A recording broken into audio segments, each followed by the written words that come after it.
Welcome to the Metanoia Discourse. I'm your host, Sim. This is a podcast where we talk about people's change in their way of life or how their way of life has changed as they developed.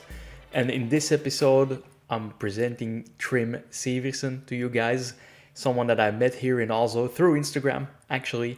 And then we started hitting it off. We met up a few times and talked about various things. We're very aligned in the way we think about things and how we communicate and the type of things that we read.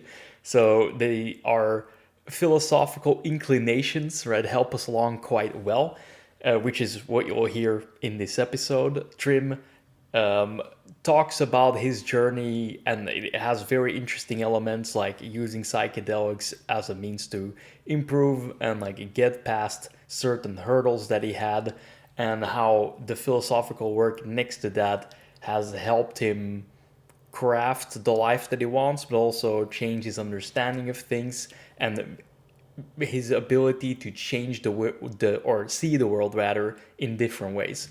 So it was a very enjoyable podcast. The quality of the video is a little bit so and so because we taped it or recorded it from my laptop.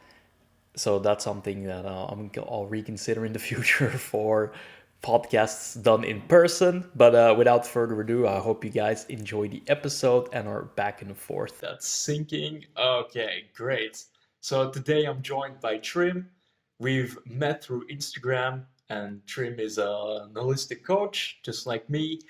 He also does some copywriting for a person named Marie Kroghuis. I think you pronounced that right. Yeah, almost. Yeah.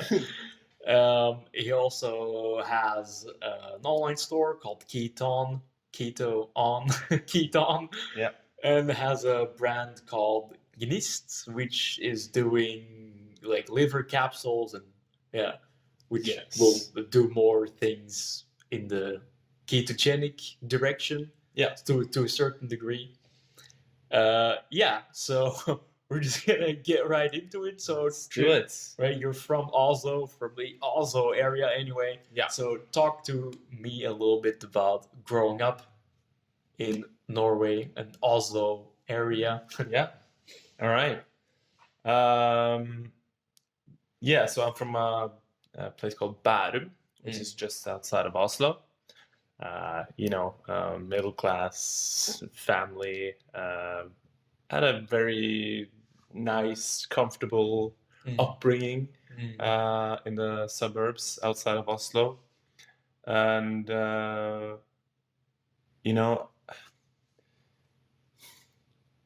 so many places to start, but I guess we don't have to go deep into my childhood, and who I was as a kid, I guess I could say I've always I felt I've been kind of an entertainer.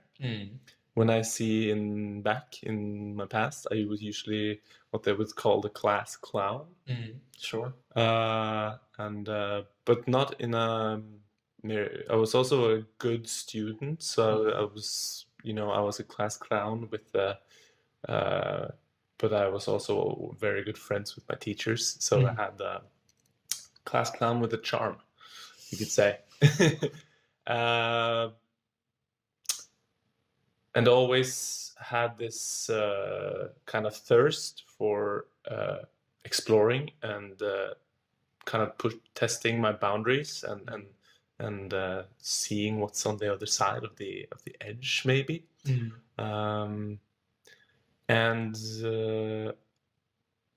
As I said, I was a good student until a certain point when there came a peak. I think I was about 15 years old, and then the decline started happening when I got into, is it high school?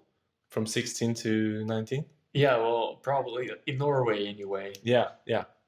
That was a steady decline. I lost a lot of motivation into school, basically. Yeah. I didn't feel that that system was for me, anyways. And after I was finished with that, I was so fed up with studying And but I had like no idea what I wanted to do, choosing like one of those kind of paths that you are sold. If it's like, you know, become a doctor, become a lawyer, some of these like great prestigious professions, it seemed so like I did not want to go through another 6 years of something that I wasn't really sure of, you know, if what I wanted. So I kind of had like I had 2 years after I finished high school where I didn't, or 1 year where I worked, and a second year where I actually started at in Norway it's called, directly translated, a folk high school. Yeah, folkehøyskole. Folkehøyskole, which is kind of like a free year to do something that you're passionate about. Cool. So typical, like I went to a band school. Or this school, they have like 6 different kind of classes. I went to the band class, but typical classes are like film or sports, or, you know. So if you just want to do something you're passionate about without having that kind of university feel to it, that's a great thing to do. Yeah. But were you interested in music as a kid, or? Yes. Yeah. Okay. So I was always very interested in music, but I didn't have the conception that that was something that I could do. You could say that I had a bad confidence when it came to that. Yeah. And again, it's about like the world that you're being sold by your culture and your parents and your social circle. The idea that you can become a musician was not something that was like in I didn't have that like information. Nobody told me that, so it seemed so far out of reach. Your parents weren't really super keen on you becoming a musician or pursuing that? I mean, or maybe they just wanted different things for you. Yeah, I guess they wanted more security, right? Gotcha. Like music is not the secure way, but they haven't been like they've been supportive in their way, you know. They let me do my thing. Anyways, I don't know how long I'm gonna keep this story about my past, but that after that year, I decided to go for like trying to become a musician, and actually like it ignited a passion in me, and it ignited a light and a fire, because finally found something like this. I want to really dive into this and do this. So we formed a band. I was a band musician for 8 years in 2 different bands. Nice. I studied music at the university. So I finally came to the university with something that I was interested in. Had my first band, which was a kind of a punk, hard rock band. Nice. My type of thing. Yeah, and our vocalist were kind of a rapper, so we had this like kind of Rage Against the Machine-ish, Red Hot Chili Peppers vibe. And then we broke up that band and started another band called Teddy and the Love Gang, which was much more open and free and explorative, and you know, we dove into everything, to like very happy to sad to hard to punk to reggae to like it became a time for me when my mind started expanding a lot. So I can talk about that as well. Like there was a point, I guess it was when I was like 25, and I started to I had my first psychedelic experience. At 25? Cool. Yeah. Walk us through that. This is where things start getting very interesting. Yeah. So again, with me kind of always having that explorative sense. And when I look back, like that feeling of just seeking answers and exploring, and kind of that feeling that Neo has in the Matrix, that you know that there's something else, that there's something behind the facade that you're being sold. 100%. Like, this can't be the whole story, right? Stop lying to us, world. Yeah.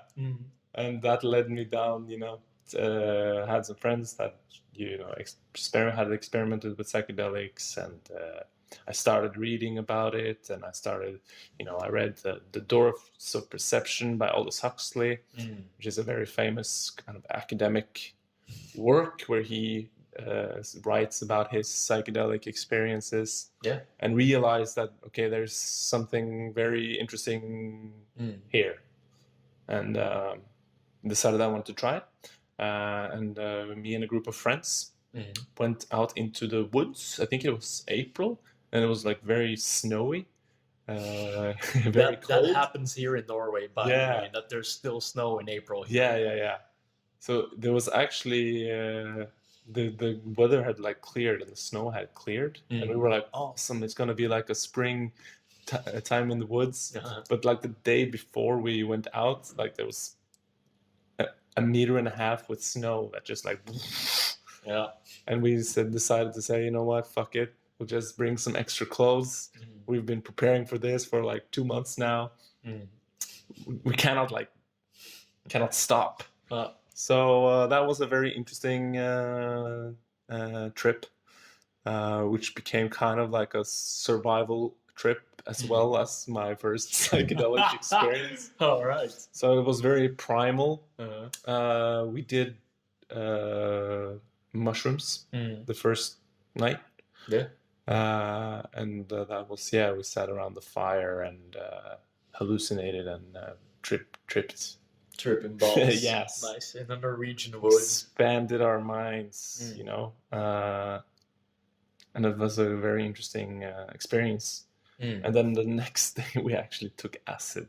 Oh. So I got to try both in one weekend.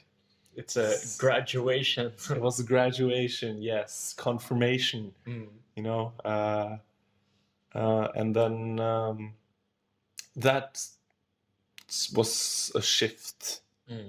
That kind of, what it gave me was a lot of insights. A lot of...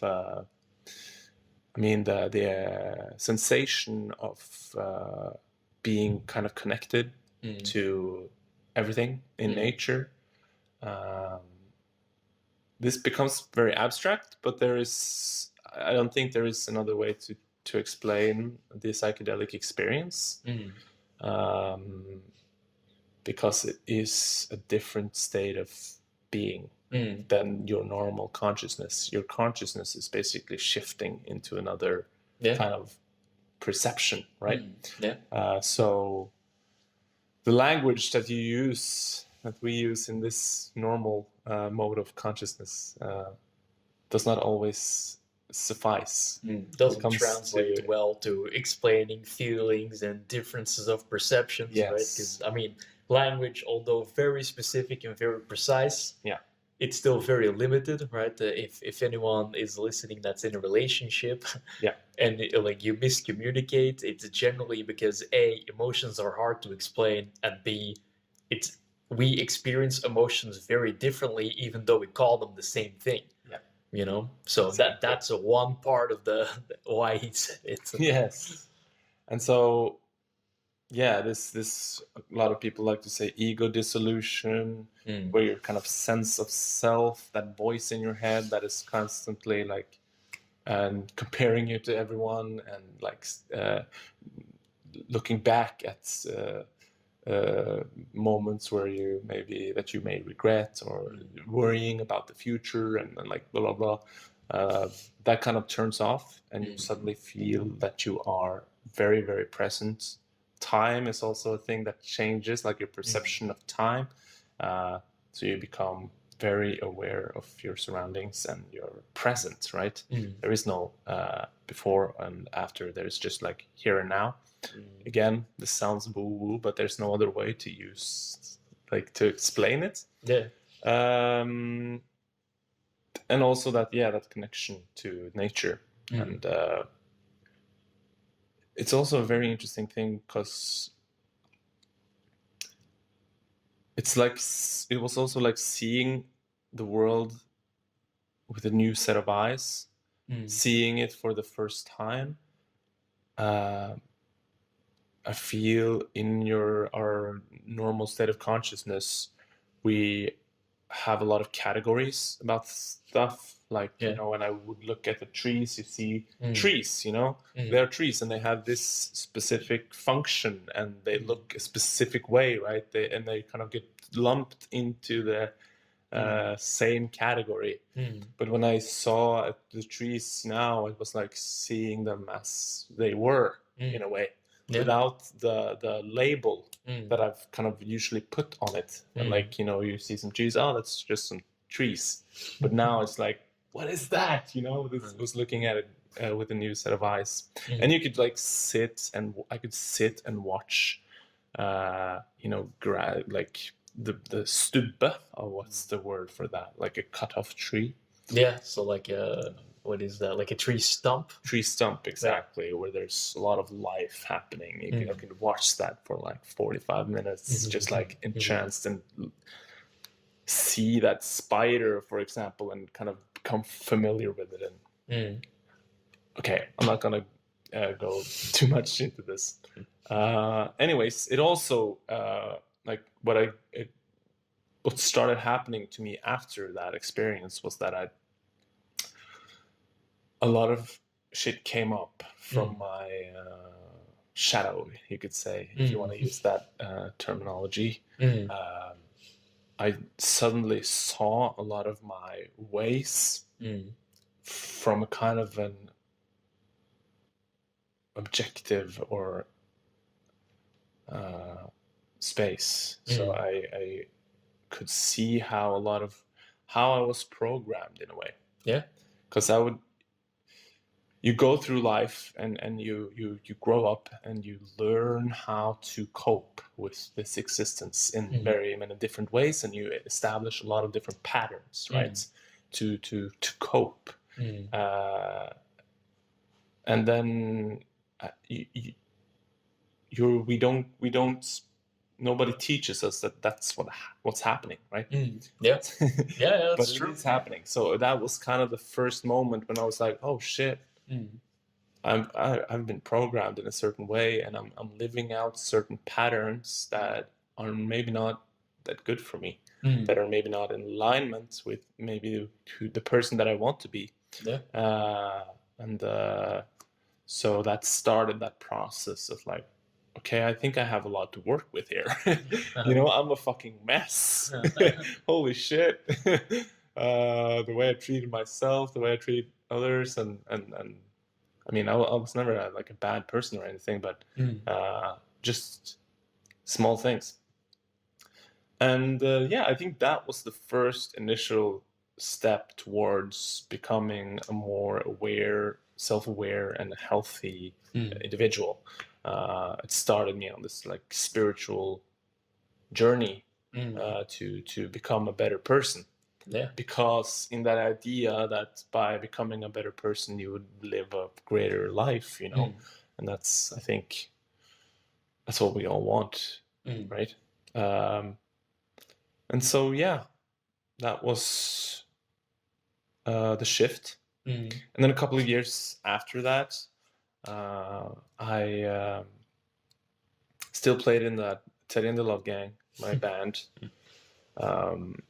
And this is an interesting thing that can also happen when you do a kind of psychedelic, have a awakening. Yeah. I think I became too floaty too in the spiritual kind of life is a dream, a mystical place. I don't want to take responsibility. I don't want to work for the system. Fuck the system.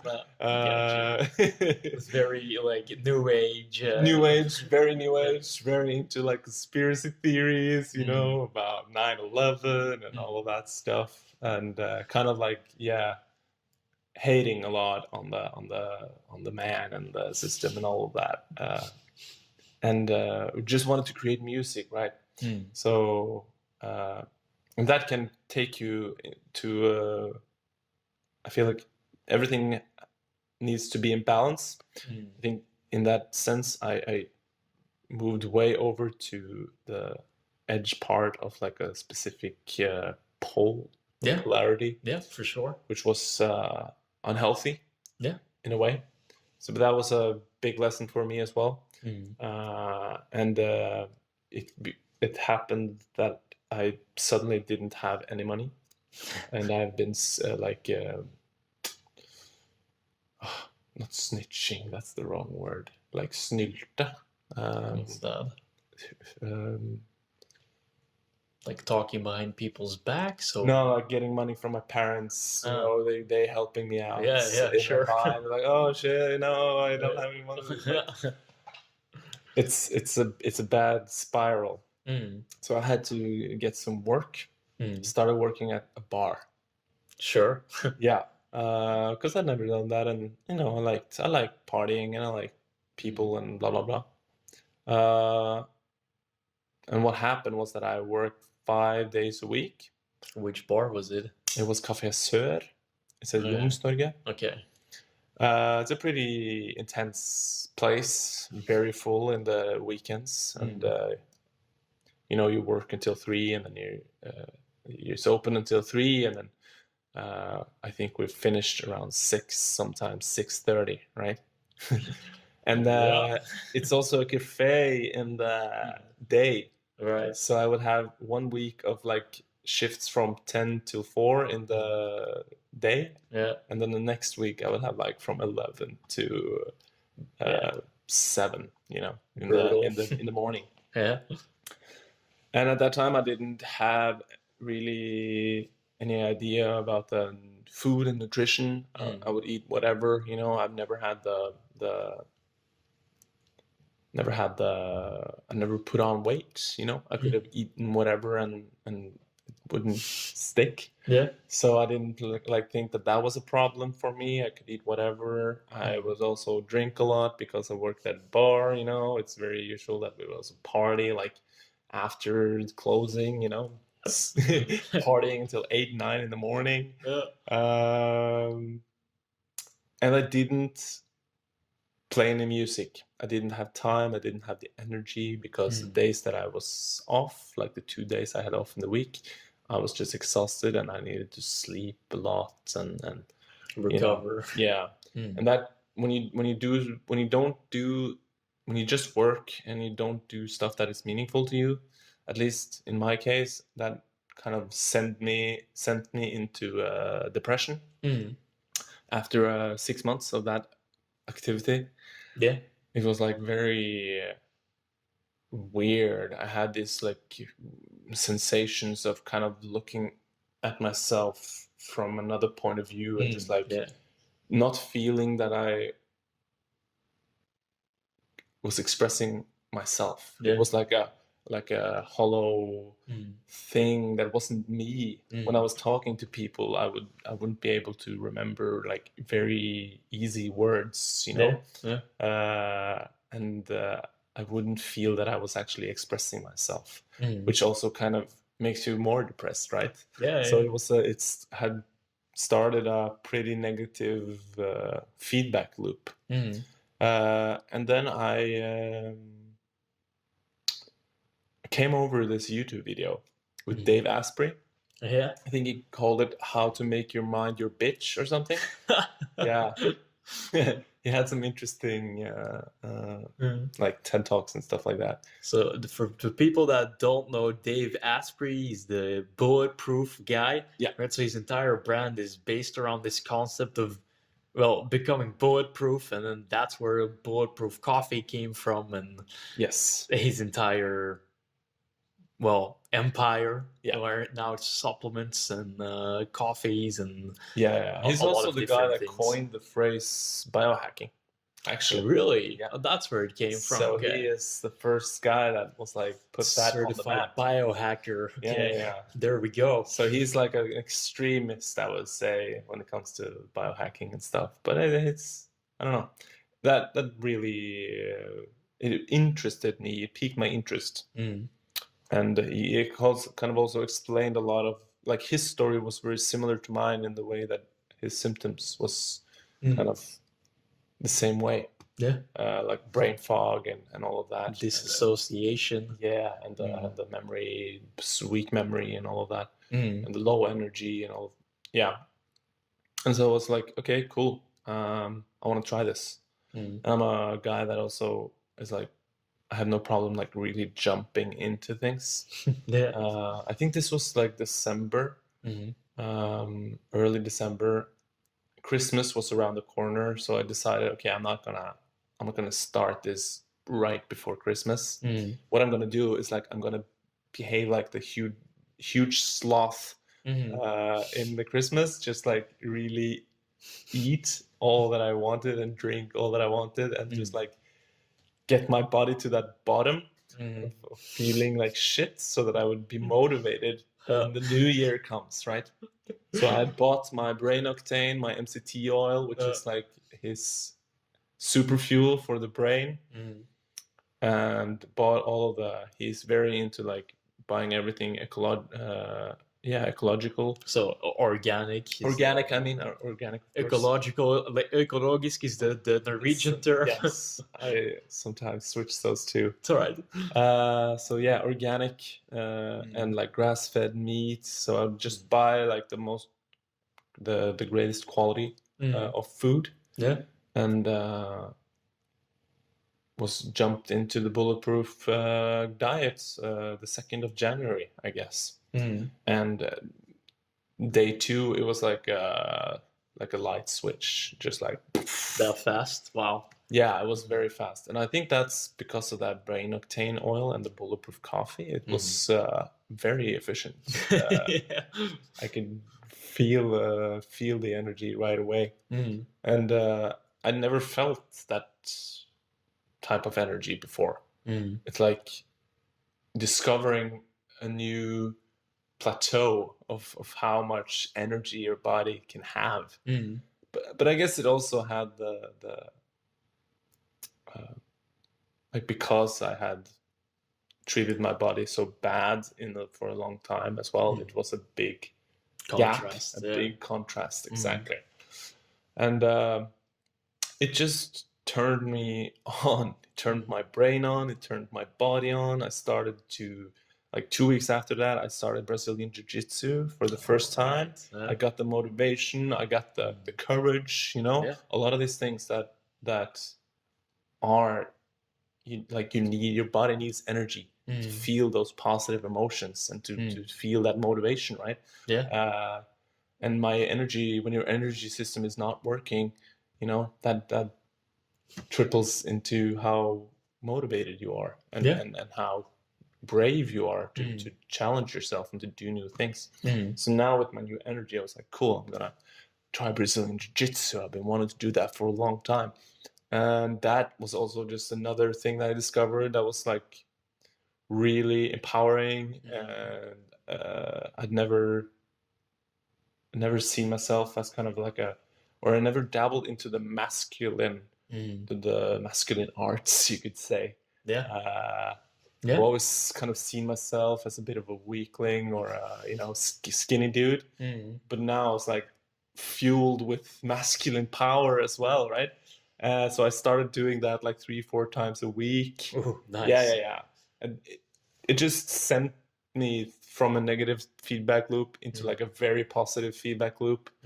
Had the realization that, wow, diet and lifestyle has such a huge effect on just your quality of life and your perception of life and your thoughts and your emotions and your motivation, right? And your courage. and all of these things, because that's the only thing that I switched, was like, okay, I'll eat something, I'll eat some different stuff, stop drinking, and I'll, you know, start exercising. And it just had this like huge shift in my entire psychology, right?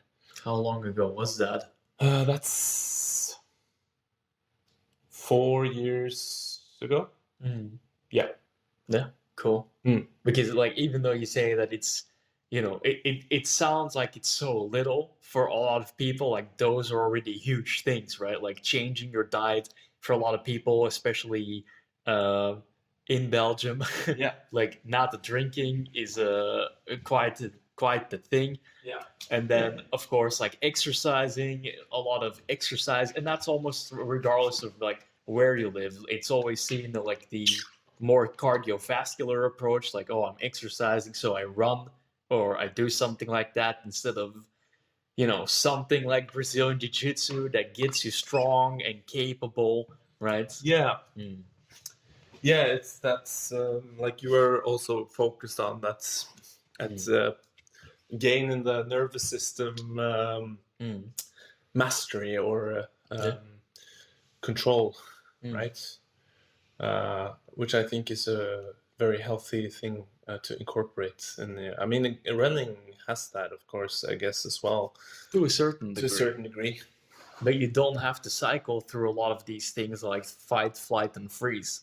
Yeah. Which you do in Brazilian Jiu-Jitsu. So like the elements of running comparatively to the nervous system, as to how many benefits, it's less. I mean, it has other benefits, right? I'm not saying don't run. Yeah. I'm just saying that there's a whole lot more to exercising than the cardiovascular capacity. Yes, definitely. So yeah, I mean, and I think I decided very early on after that realization that this is going to be big in the future. Yeah. Till then, I had just been a musician, which had been hard. You know, I hadn't earned a single dollar in my 8 years as a musician. So I kind of like felt that as well, like, I think there's a potential here for me to actually help people, of course, but also like make some money if I become an expert at this. Yeah. And there was also like the side effect of becoming bulletproof. That's my brain was turned on. Yeah. And it wanted to be fed with knowledge. It was, the first time in many years that I'd like really wanted to study something. Awesome. And I started just buying books on Amazon about, of course, the Bulletproof diet, and that was where I started. But just getting everything I could find on keto. Remember Fat for Fuel by Joseph Mercola, where he explains a lot of the biochemistry regarding keto and stuff like that. And then I decided that, okay, I think I need some ground education, because reading these books was a bit hard to not have the kind of ground knowledge about how physiology works and stuff like that. Yeah, the fundamentals. Yeah. So I took a 1-year study in nutrition. And I did like physiology, pathology, basic nutrition, stuff like that, which gave me kind of the fundamental knowledge to build all of the other interesting, things that I wanted to dive into. And yeah, since then I've just had this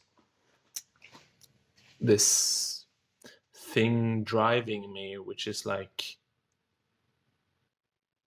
what is not just the pinnacle of health, but like, what is the pinnacle of a good life? Like, how far can you take that idea of like putting yourself together in a way where you just live the life that you truly like want to live, which is representation of who you are, you know. So I've been very into stuff like breathing, meditation, and again with the exploring, just like taking the exploration to a new stage. Also got deep into like neuroplasticity, right, and the nervous system and how that works, and the idea there that doing new shit is very good for you. It's very healthy, and it's also, by doing it, you become a greater resource to yourself, and to the people around you and everyone you're in contact with, and also the society at large, right? Yeah. Which is kind of my idea as well. Like, how can I be the greatest resource to humanity as I can? So yeah, I've tried a lot of stuff, and put myself through a lot of trials, and you know, it's similar to you, like doing cold exposure and fasting, like 80 hours fasts, and yeah, I remember I started also doing improv theater in this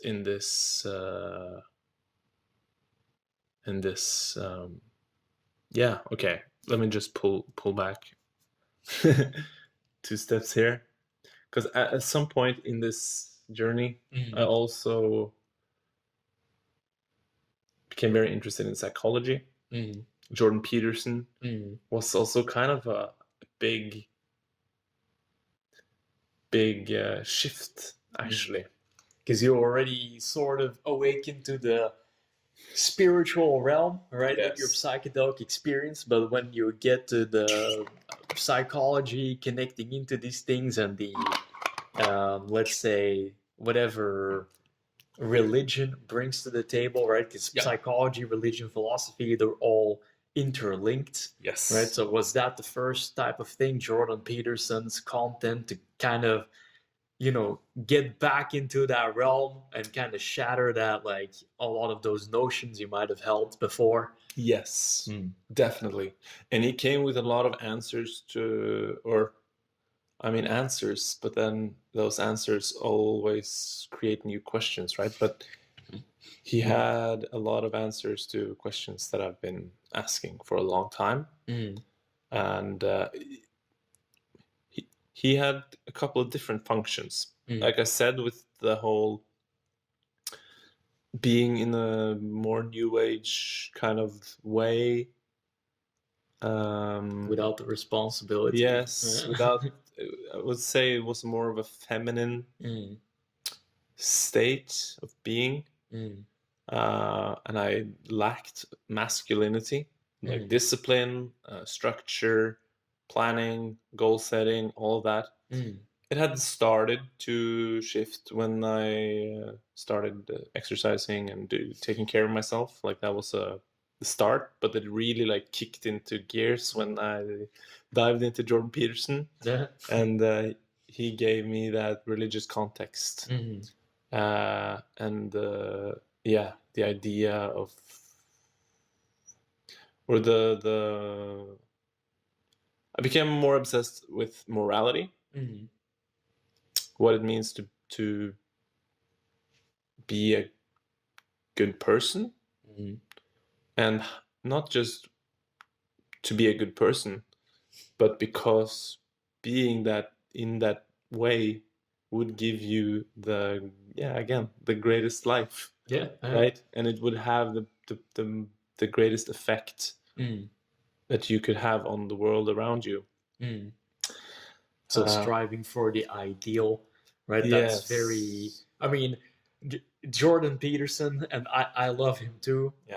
His new book is on the way. Oh yeah, I've got to order it. I'm looking forward to that. In any case, he borrows a lot of this idea from Nietzsche, who borrowed a lot of this ideas from ancient Greek philosophy, both Stoicism, because he has some remarks on it, and some other stuff that's just general Greek philosophy, but it's the idea of the ideal, right? And that by chasing that ideal, like Trym said, you not just become a better person, but you attribute or contribute much more to society, the world, and as to where we're heading as a species, right? Yeah. So it's all about that. Becoming better and keep revising that idea and growing, right? Nietzsche, that's originally coined for Nietzsche's Übermensch. That's what that was about, right? So about this a certain duality, but also the principle of becoming the best you can be. It had nothing to do with racism or any type of division or apartheid. Like, it had nothing to do with that at all, or race superiority.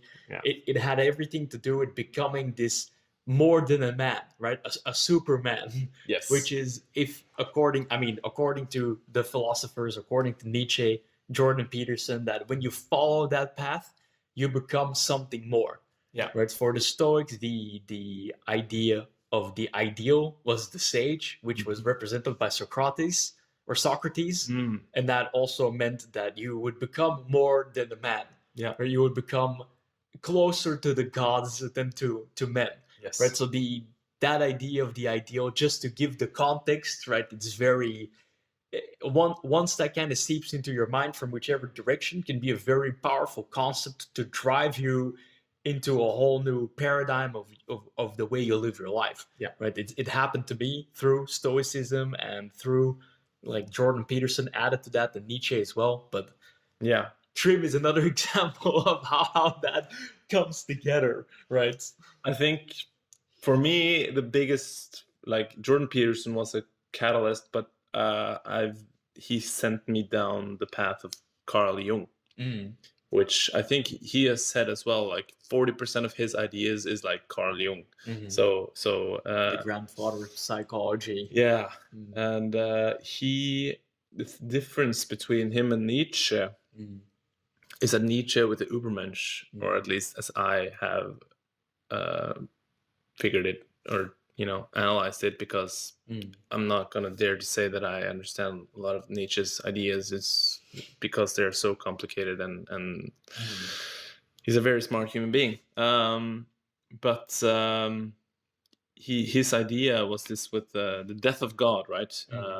Now that we have kind of thrown out our religious underpinning in the West, because atheism was on the rise and people was like, it's silly to believe in God, right?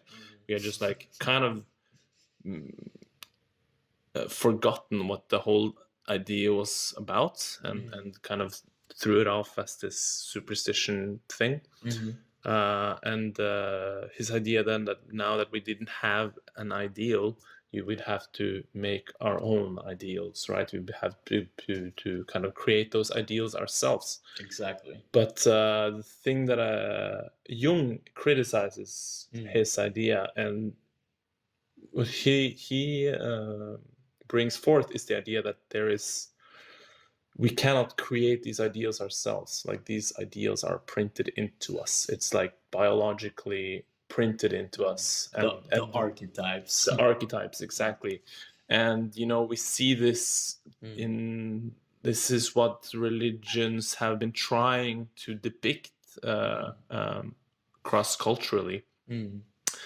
These archetypes, like these ancient ideas that are imprinted into us, and by following these certain kind of patterns, or at least integrating these myths into your life, you live your role, and it's kind of like a metaphysical, I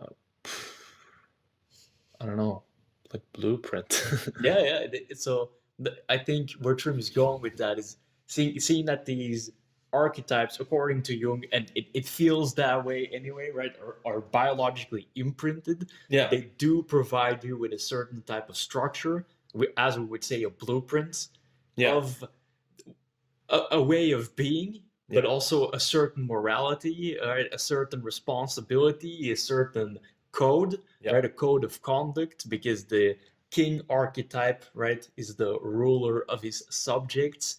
But a king, when we look at the archetype, is benevolent. He's a benevolent king, right? He's just. Yeah. And the shadow variant of that would be a tyrant, right? Which would be, the opposite Dictator. of benevolent, exactly, a dictator, right? Sentencing people to death all for no reason, all of these types of things, right? But we see those patterns ingrained, and there are these blueprints to lead us to these archetypes to, let's say, express a wider spectrum of being, right? Because we have access to all of these archetypes, and we shift in and out of them as we go through phases of our lives, right? Yeah.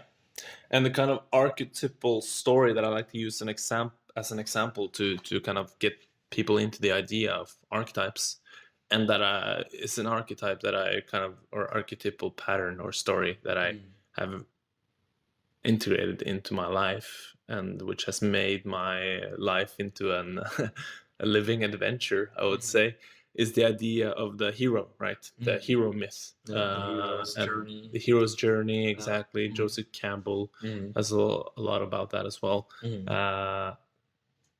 And this is, also probably 50% of the stories and the movies that we watch are based on this myth. And there's a reason why we like watching it, right? Because it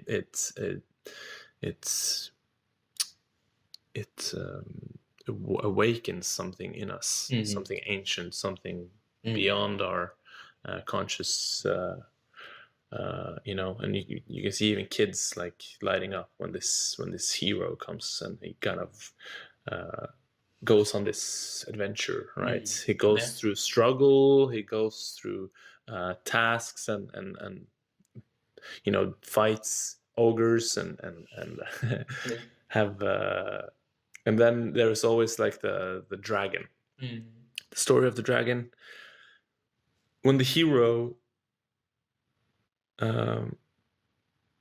so the hero is the person that voluntarily goes out of his comfortable home. Frodo have the Shire, which is like that's as comfortable as you can fucking have it. And it's so great at creating a very lovely, comfortable home.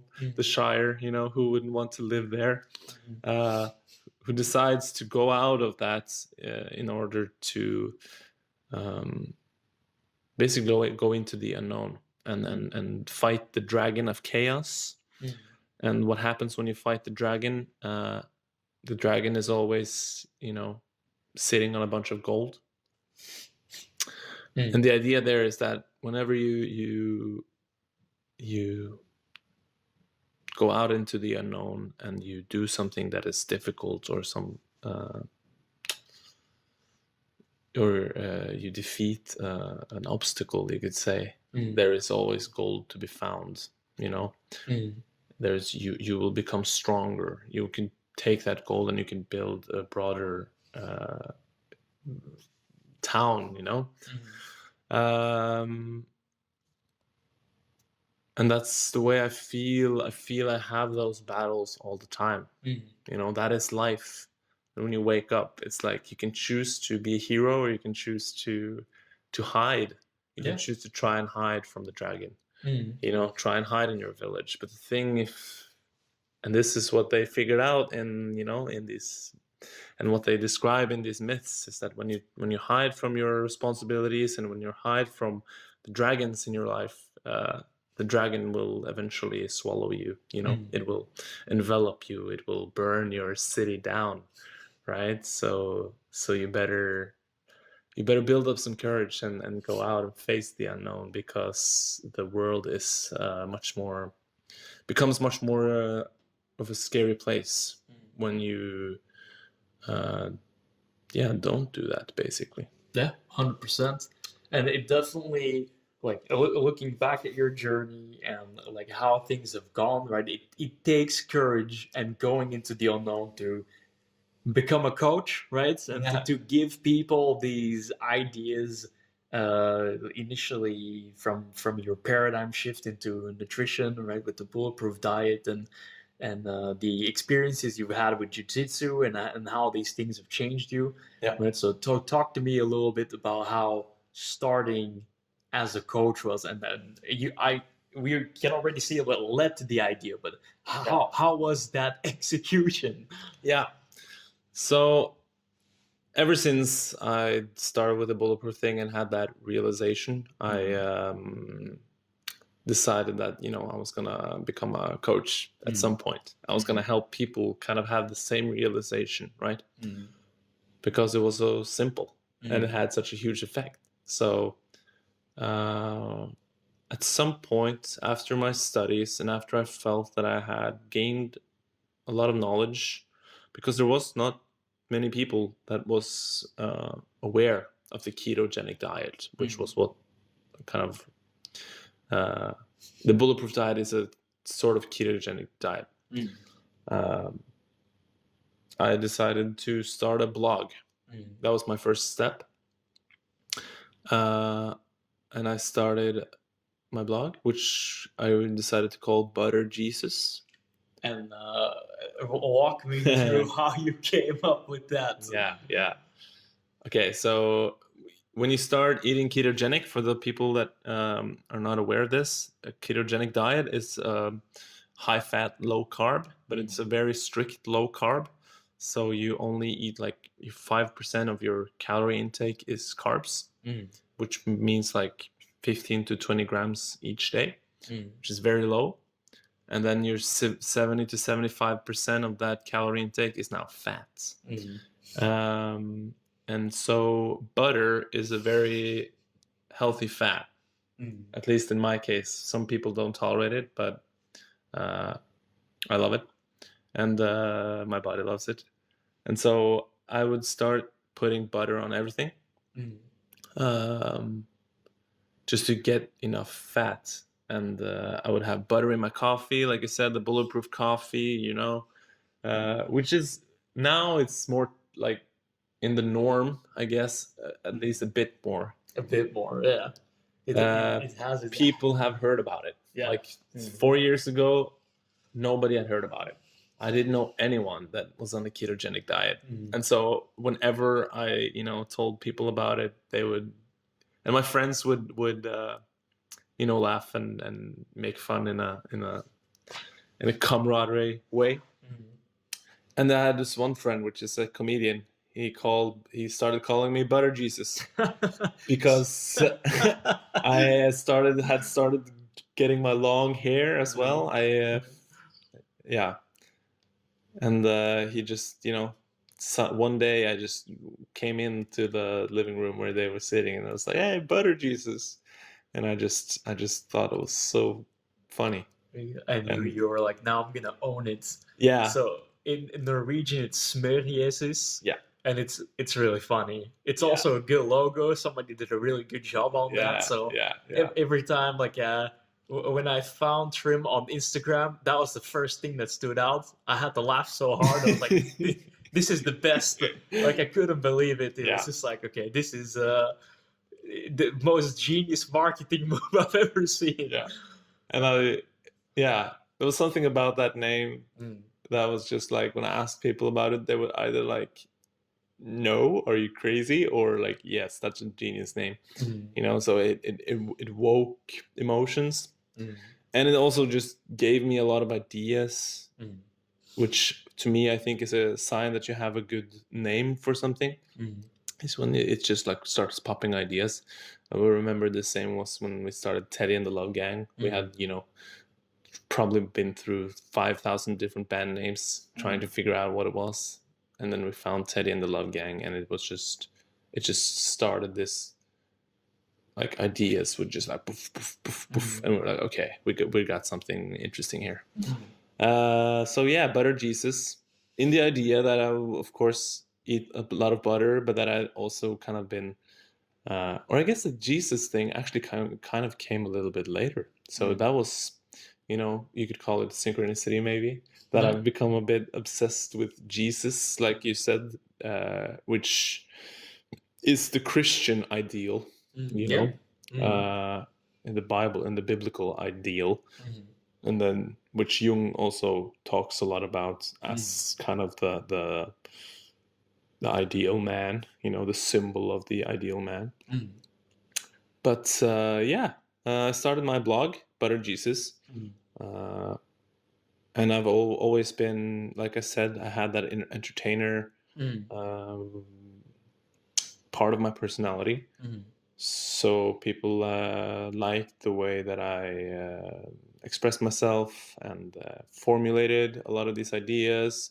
And with the whole Butter Jesus thing, I think a lot of people in the health field can maybe take themselves a bit too seriously.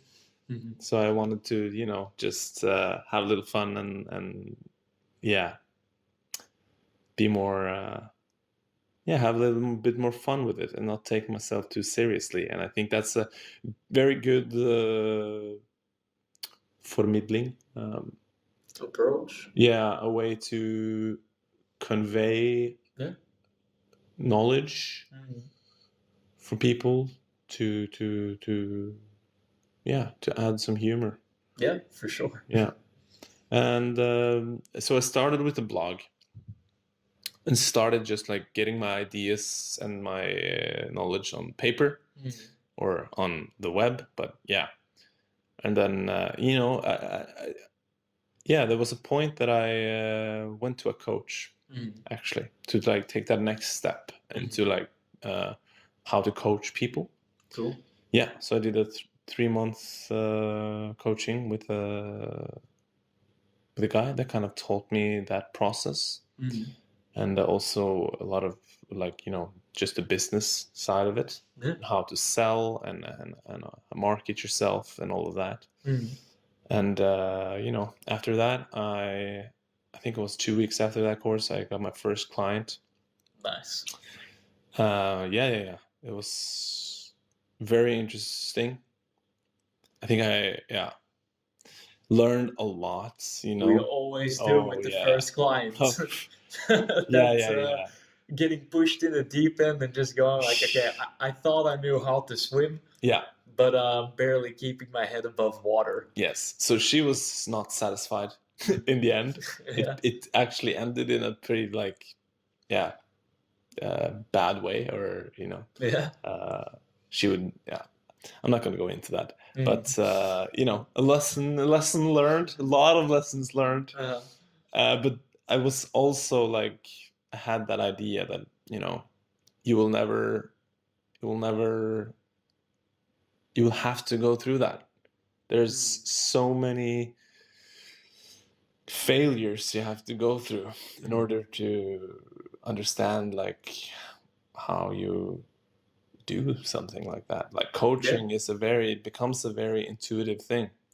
Yes, it's a lot of trial and error. Like even though you go to a coach to learn about it, or you take a course, online course, or whatever it is, you always have to find your way, your approach, your communication skills, and that you will develop that only by doing it. Yeah, and in the end, I think, I just want to interject because Trym brings up a very good point. Like in the end, the coaching you provide is who you are. Exactly. And it's really like I've made that mistake of like copy pasting the coach that got me into strength training, like his approach, and like his approach just didn't work for me. But other people's approaches didn't work for me when I tried their approach either. Right? Whether it was some of Ido Portal's harshness, right? He can pull it off because of who he is and what he's been through and his experiences. He's earned those types of that type of behavior, right, or use in that approach, and I didn't. It wasn't until I showed up to my coaching that the coaching became what it is today, right? And that's kind of what Trym is conveying here, and that I really resonate with. Exactly. And I think you also gave me a lot of inspiration when you talked about how you coach your clients, basically. You give them a structure, you know, a setup, things that this is what you focus on now, you know. And then when you have coaching sessions, you just talk with them. Yeah. Yes. That was actually a game changer for me. And because I was hung up in the idea that as a coach, I would always have to bring something to the table. Like, okay, last week, you know, we did breath. For a week before that, we did meditation, you know, and this idea that I would have to fill up this 1 hour window with new stuff to do. And that's just, no. People have, you know, they can only focus on a couple of things at a time. Yeah. And for some people that can take longer time than others. And after that, I've just I have a couple of clients now that I've been coached for a while that kind of had a break and then came back to me. Now I'm just like talking, listening mostly. Yes. That's like it's such an interesting thing how valuable that is and how much value like they feel it is, you know, just to have that guy listening to them and hearing them be vulnerable and listening to their problems and kind of just asking them a couple of questions, giving them a little bit of his own perspective and his own experience within this theme that we're talking about, and having them mostly kind of figuring it out for themselves and kind of coming to those self-realizations, which is the thing that you're looking for as a coach, like, right? Because you learn that you cannot I cannot transfer an idea, an experience, you know, that I have integrated into myself because of a specific experience. You know, at a certain point, I would be like, aha, I get it now, you know? I get what everyone has been saying. I get what I've been reading in these books, you know? But I haven't understood it. But now I like really understand it because I had some kind of experience that integrated that idea, right? So what you're looking for as a coach is to kind of just give the space for them to have those moments, right? So yeah. And that's a lot, you know, just listening and asking the right questions. And then, you know, yeah, we've been through, I've been through the structures and what they need to focus on and all of that, you know. Now it's just also, of course, having someone to, what's the word I'm looking for? That they can, that keeps them motivated and that there is a word I'm looking for. He'll get there. Yeah. Well, maybe my subconscious maybe. That will hold them accountable. Yeah, you know? Good. Accountability. It's a big part of the whole Accountability, exactly. You know, and they there's a reason they came back to me like after a break, right? Yeah. You know, there was like, okay, I've come to a point now where I think I'm pretty stable, but when you lose that, sometimes when you lose that accountability, you know, you don't have that motivation or that extra little nudge that, you know, in 2 weeks I'm having or in 1 week I'm having another conversation with Butter Jesus. And so yeah, it makes it easier. It's a psychological kind of trick that makes it easier to stick to your plan and stick to your what you want, your goals and all of that, right? So yeah, that's after bumpy road of coaching, but it's still, it's still shaping, and shifting as I am shaping and shifting, and I'm still. I think I think I'll always be like this, like exploring, like I did before we started this podcast. I did a massage. Yeah.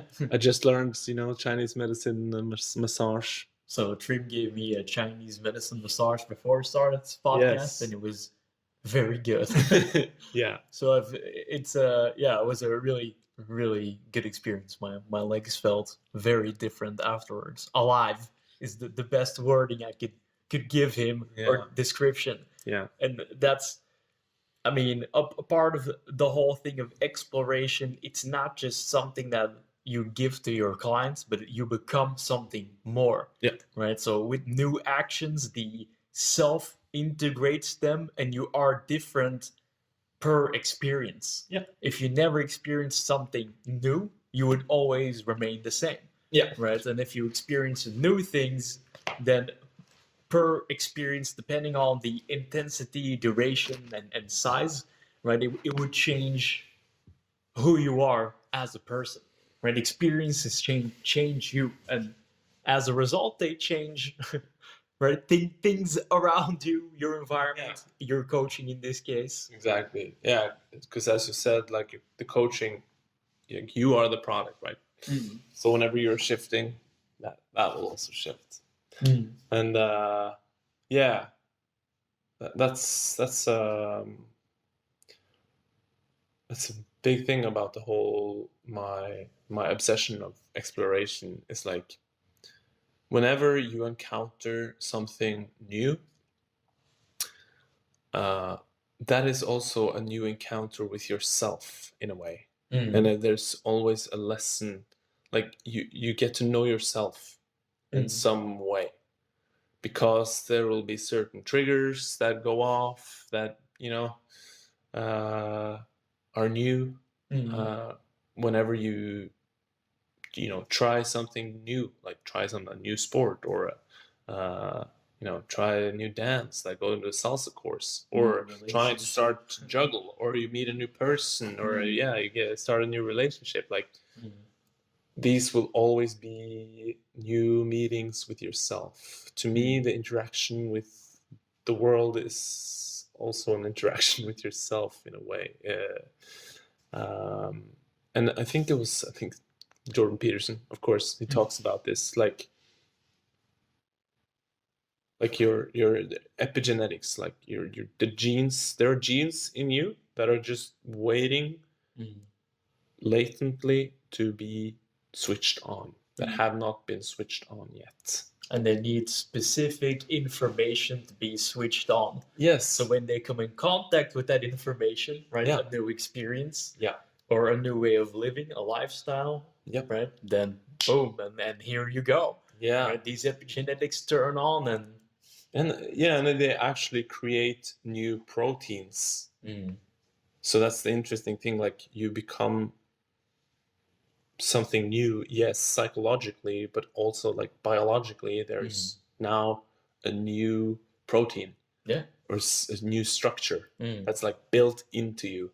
So that idea of the new, the unexplored territory, the meeting with that is actually it's making you into a different person. It's updating you. It's that's like interacting with the environment as this exploratory, like we would consider like a artificial intelligence being becoming self-aware, right? Interacting with these things. Yeah. It's like everything is information, right? And we interact with this information, and it's how we interact that shapes us. And the beauty of it is that when we look at that, like it's from the smallest to the biggest things, right? So whenever we experience that psychological change, right, it goes all the way down to the cell, to the tiniest element of who we are. Right? The fiber of our being literally changes, because a lot of the perception in modern times is, the psychology is like, oh, you've changed, but it's not just like I've created a new neural pathway, which is also physical, by the way, right? It's a biological electrical current that then sends, well, outside of information, also chemical information, right? Hormones, neurotransmitters. But in your cells, their genome changes, right? Your epigenetics will change your genome. They will change the cell. They will change the mitochondria, right? So this metaphysical in biology is that we're bound by these rules, right? From the quantum biological realm into the physical realm, and everything. If something changes, everything changes together as a coherent unit, right? So don't ever consider any change a minor thing. Like you're changing reality, the fabric of reality, by doing these things as you change as a person. Yes. Yes. So choose wisely, my folks. Yeah, you can get into that as well, like how your choices, man, they are they're ripples, and they are, they have a huge effect on your life. So that's where the whole, to me, the morality thing becomes, because it has become it has been very calming in a way. Calm down or to have some kind of a structure that you choose from. Is because it is a choice, as he said. Like you can choose the path of the ideal, right, and to become something more, and to try to interact with a world that gives you the information of becoming the ideal and thus benefiting everyone else. Or you can choose not to do that, right? And then you live with the consequences of what that does to you and your environment. Yeah, because without that, and I think that's one of the questions that I've probably been asking myself, like, why should I choose good over bad? If, if I can't steal that money from my work, or from the cash register, which I have done. We've all have our moments. My nihilistic tendencies. I would definitely say I was a nihilist. I think like that's a side note for anyone listening that has experienced a depressive period or depression in general, or knows someone. It is fueled by nihilism. Like everything feels like, everything feels like it doesn't make sense, or that it doesn't matter, or that it will never matter. Right? Seeing that we're just dust in the wind, if you want to put it so eloquently. And I went through that where I felt nothing mattered. Right? And then you behave in an irresponsible manner. You say things to people that you don't mean. Right? You hurt people for no reason, not because you told them the truth, or like that's a different situation, but just because you think it doesn't matter. Exactly. Right? And then, like, why tell the truth? Exactly. And that's a good question. That is a really good question. Why should you tell the truth when you can lie and you'll get something you want? So when Carl Jung and Jordan Peterson came with that explanation that it has a profound effect on your life, and you can try this because that's the only way you can know for yourself. But that's what I did. The idea of truth, he talks a lot about it, and Jordan Peterson, and it says, it sets, and I guess Jesus talks about it as well, like truth sets you free, right? There is something to that, and it kind of has this effect that it has this effect on your psychology, that it kind of calms down your nervous system as well. Because, and then we go, of course, back to the whole morality thing again. But you can try this, like you try this for a week or try this for a month, like just try telling the truth. Just make it as an experiment, you know, just what happens if I just told the truth for a week?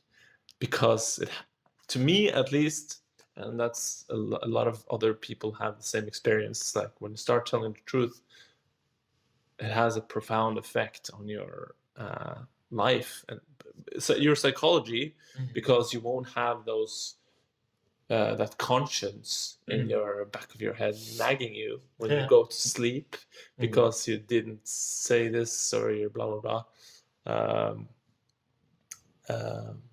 And then it also has, like, on people will trust you, people will respect you a lot more. You know, when you start telling the truth, that's a very interesting thing to figure out. Like, so it just has this profound effect on both of your psychology and just like the world around you. And I would recommend it. And I think that's, you know, we knew this, that's what the whole idea of like Jesus talking about truth in the Bible is.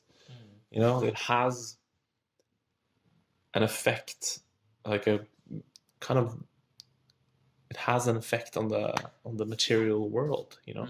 It is, in a way, it is magic, in some sense, because it shapes your existence, and the lies does the same. In that way, we are magicians. That our words are, in a way, magical because they have creative effect. It puts things into motion, and it creates, you know. That's the whole idea with the logos and Jesus as well, right? Or you know, when God creates the word, he says it's good, you know. He created the word and he says it's good. He brings things into being with the word. So yeah, that was a little rant about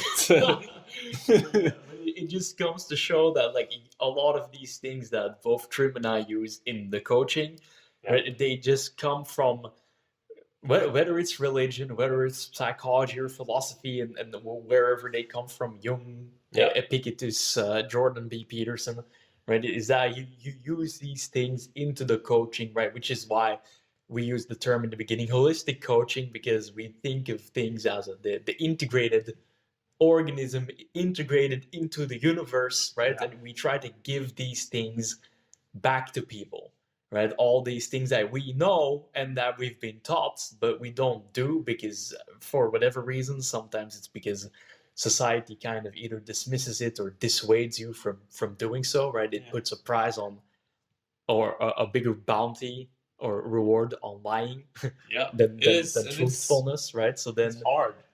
You bring these people, bring these things back to people, right? So like the morality or cases of morality, you, right. So speaking the truth, right? So it's very fascinating because we had that talk when the first time me and Trym met up. We had a really long dialogue about these types of things, and every time we met up since then, where we keep going into these types of topics, and we can go quite deep. But that's also like the type of thing that drew me to Trym, and why I also wanted to share his story, because I feel that there's some people online that like, what's his name? The guy from On It, Marcus Aubrey.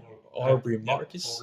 Yeah, he's one of those types of people who's gone his own journey, right, and tries to bring these things back to people, right? It's from both the spiritual and the psychological and the religious and the philosophical. And I think that's when it comes to being a holistic coach or becoming, right, that you put this back into the world, right? So people miss this guidance, whether everything for me falls under the number of philosophy, right? So spirituality, religion, and psychology for me is just an extension of philosophy, because for me it comes first, right? And then things are born from that, but they need a guide, or most people, like if they don't come from a religious community, or they don't come from a spiritual community, or a philosophical one, right? or even a psychological one, but even all of those people can use a guide that understands these principles, and then it's a powerful thing to have into your life. It is. So yeah, I would just recommend people trying it before they dismiss it. Try to tell the truth And try to be a better person. As far as the like giving people experiences goes, like you gone into coaching and you have the web store, right? The web shop. Yeah. Was that the same type of thinking that drove you to open it, to give people the ability or access to these supplements, right? Yeah. So I run a web shop called Keto-on. It's just ketone.no, translated. And I started this a year ago. And that was just kind of a... I've also, the last couple of years, been very aware of when the universe gives me opportunities.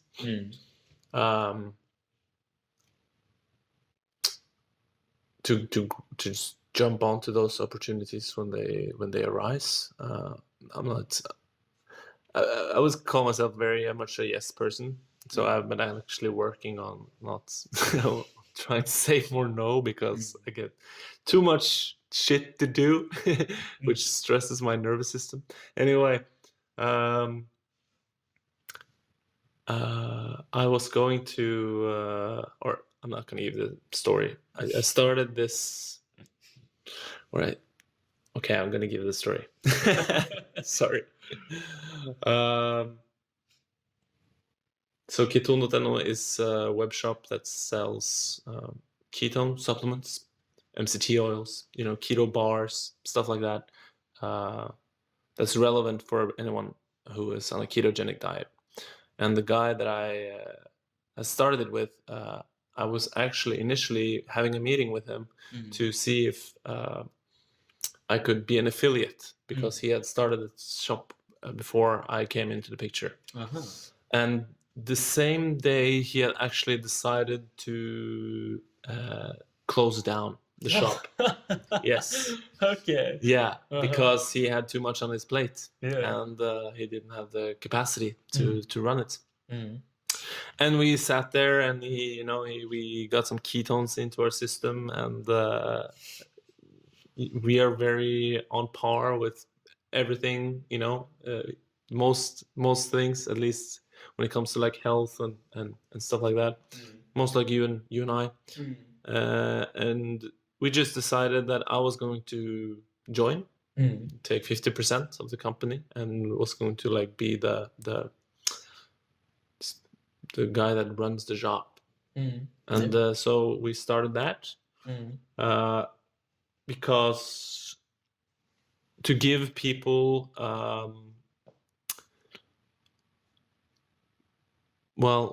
access to products that makes it easier for them to make the switch into the ketogenic diet. So we have ketone supplements that puts you into ketosis after like 30 minutes. So it's, for a lot of people that are going keto, it can be a little bit rough in the beginning, because the body has not...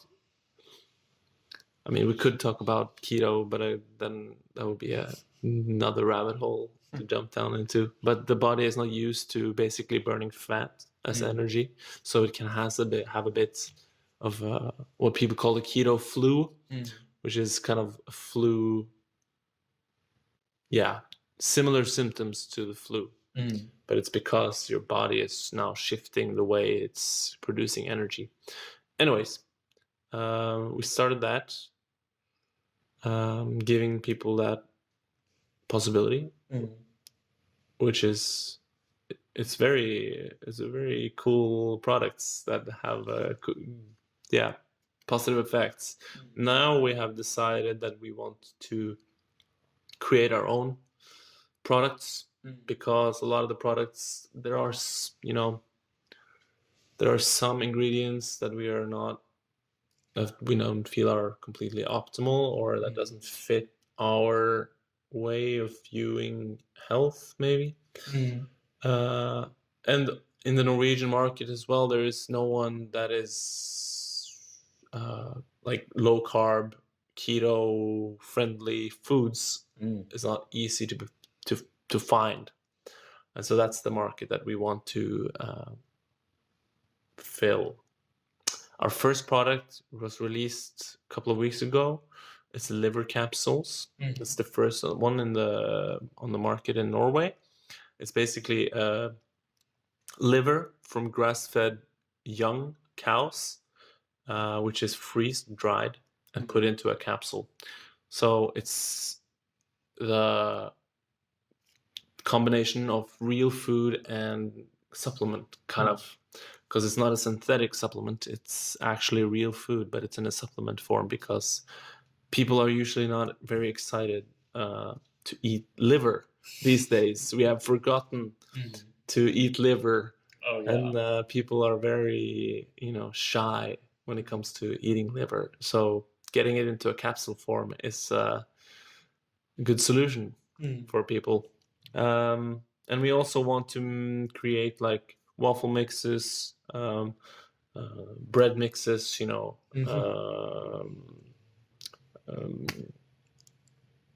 just in general, replacements for people that are a bit more, that doesn't spike your blood sugar through the roof, and actually gives you energy instead of tapping your body of energy, and causing a lot of stress, which is what a lot of the normal products in our diets is doing, bread and pasta and all of that. So just give the people at least another option, and then they can choose. So trying to save the world, one supplement at a time. Exactly. Just trying to be the greatest resource that I can be. So man. That's me. It's commendable, right? That's the thing. And out of the tools or that have come onto your journey, if you would advise someone one thing they could get started with, what would be the first thing you tell them to do? One thing. I would say get your diet in order. I think that it's much easier to start addressing maybe some of your more emotional problems, or psychological or mental, or whatever it is, when you have a physiology that is working, So that is always my first step, getting your diet in order, and then and tell the truth. Those two things. But get your diet in order, and whatever that can be very different, or I don't know. I would recommend everyone to try to go on a ketogenic diet in their life, and do it properly, because there are so many people that they don't really try it properly. They do it for 2 weeks maybe, and they don't get the macros right, and then they have a bad experience, and they say, no, I don't think keto is for me. I think we are biologically designed to use that system. We have used that system for millions of years, and we are. I mean, people like to throw around we're so different, what works for me doesn't necessarily work for you. In some cases, that's true if you have a metabolism that has been completely fucked because you have been eating, sugar and vegetable oils for 50 years, then yeah, there might be some maybe the carnivore diet will cause an upset, or the ketogenic diet will cause an upset, and it can be hard for you to implement, and maybe that's not the first step. But I think we are all naturally wired to be able to produce ketones in our body. And there is so much science now on how these ketones are affecting the body, and the way they are a more efficient fuel, to put it very simply. And you can say that like the implications of that are so much more huger than people may think when they hear that, like, oh, it's a more efficient fuel. It means that your cells are able to work at a much higher capacity in general, and create much less. Okay, now I'm going on a rant, but here we go. Create much less free radicals, which creates less inflammation, which creates less damage. So your body will be able to heal in a much faster way because it's getting less damage, but also getting more energy. It's a big one, people. And that also, like, you have your own keto guide, right? That you made in Norwegian. Yes. So for anyone that's listening to this that does speak Norwegian, I would advise getting that one. Right. And if people want to connect with you, where can they do that? I'm gonna link everything in the YouTube description. But cool. Sound it off anyway. I'm at smorjesus.no. Similar link to the page. I have everything you need to get in contact with me there. I also have an Instagram, smorjesus, which you can just PM me there if you have some questions. Keto-on.no if you need to buy some ketogenic supplements for your keto start. We only send those out to Norway for now. We will be pushing out into the Nordic maybe in a year or something. So yeah. That's where you can find them. That's where you can find me. All right.